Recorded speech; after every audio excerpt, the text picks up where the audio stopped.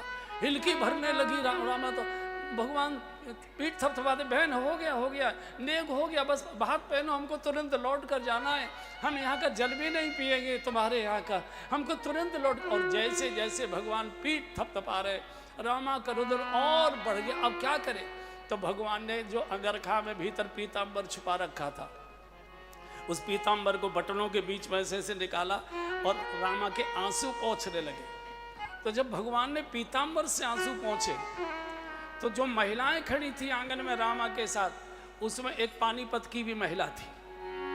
पानीपत की माता बड़ी होशियार होती है, उसने पहचान लिया, ओहो ये तो श्याम सुंदर मुरली मनोहर है। एकदम कान में बोली, अरे पगली, ये तेरा भैया नहीं है जिसका तू टीका कर रही है, ये तो जगत का बाप है। इस समय तो ये कृष्ण तेरे द्वार पर आकर खड़ा है, मुरली बजवा ले, भात तो बाद में पहन लेना। अरे रामारी आज कन्हैया घर में आई गए हैं, बहना रामारी आज कन्हैया घर में आई गए हैं। इनसे मुरली गले बज भाई मेरी बहनारी आज कन्हैया घर में आई गए हैं।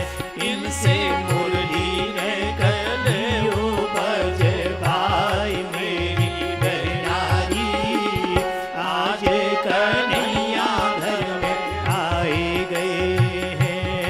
इनके कानों में कुंडल सोहे रहे, इनके कानों में कुंडल सोहे रहे, और गल बैजंती माल मेरी बहनारी आज कन्हैया घर में आए गए हैं।